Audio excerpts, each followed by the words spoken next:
ऐसे ही मजेदार हिंदी कहानियाँ सुनने के लिए हमारे चैनल स्टोरी वर्ल्ड को सब्सक्राइब कीजिए। राहुल ट्रेन के पुराने डिब्बे की खिड़की से बाहर देखते हुए अतीत में खोया हुआ था।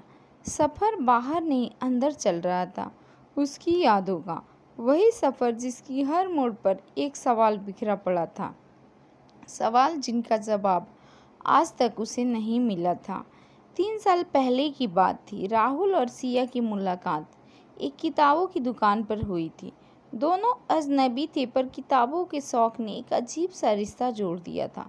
सिया मुस्कुराते हुए कहती, किताबें भी अजनबियों को दोस्त बना देती है, और राहुल उसकी मुस्कुराहट में खुद को खो बैठता। धीरे धीरे उनकी दोस्ती गहरी होती गई। वो कॉफ़ी शॉप में मिलते, पार्क में लंबी बातें करते, बिना समय का होश खोते रहते। सिया के लिए राहुल सब कुछ था और राहुल के लिए सिया उसकी दुनिया। एक दिन बारिश हो रही थी। राहुल ने सिया को भीगते हुए देखा और बिना कुछ सोचे समझे छाता लेकर दौड़ पड़ा। दोनों हंसते हुए एक छोटे से टी स्टॉल पर रुके। चाय की भाप और हल्की फुहार के बीच राहुल ने झिझकते हुए कहा था, सिया, क्या तुम हमेशा के लिए मेरी ज़िंदगी का हिस्सा बनोगी? सिया ने उसे देखा। उसकी आंखों में कुछ अनकहा सा चमक था। उसने बस मुस्कुराकर कहा था, राहुल, कुछ सवालों के जवाब वक्त देता है। राहुल को लगा था कि सिया कहाँ वक्त के साथ आएगा, लेकिन किसे पता था कि वक्त सिर्फ सवाल छोड़ जाएगा, जवाब नहीं। कुछ ही दिनों बाद सिया अचानक गायब हो गई। ना फ़ोन, ना मैसेज, ना कोई अलविदा। राहुल दीवाना सा हर जगह उसे ढूंढता रहा। दोस्तों से पूछा, कॉलेज गया, उसकी फेवरेट बुक शॉप पर इंतज़ार किया, पर सिया कहीं नहीं थी। समय बीतता गया, लेकिन राहुल वहीं रुक गया, सिया की यादों में। राहुल की माँ अक्सर कहती, बेटा, शायद उसकी अपनी मजबूरी रही होगी, भूल जाओ उसे। लेकिन राहुल कैसे भूलता? उसके लिए तो सिया बस एक लड़की नहीं, एक अधूरी किताब थी, जिसकी आखिरी पंक्ति कभी लिखी ही नहीं गई। आज 3 साल बाद राहुल उसी शहर लौट रहा था जहाँ उसकी और सिया की कहानी शुरू हुई थी। एक पुराना ट्रंक हाथ में था, जिसमें कुछ चिट्ठियाँ, किताबें और सिया के साथ बिताए पलों की यादें बंद थी। शहर भी वही था, गलियाँ भी वही, पर सिया नहीं थी। राहुल उसी बुक शॉप पहुँचा। वही कोना, वही पुरानी लकड़ी का मेज़। अचानक उसकी नज़र एक बूढ़े दुकानदार पर पड़ी। राहुल ने धीरे से पूछा, आपको एक लड़की याद है जो 3 साल पहले यहाँ आया करती थी? सिया नाम था उसका। बुढ़े ने चश्मा ठीक किया और गहरी सांस लेते हुए बोला, सिया, हाँ बेटा, याद है। बहुत प्यारी बच्ची थी, पर उसे एक दिन अचानक अस्पताल ले जाया गया था। सुना था कोई गंभीर बीमारी थी। शायद उसे पता था कि उसके पास वक्त कम है।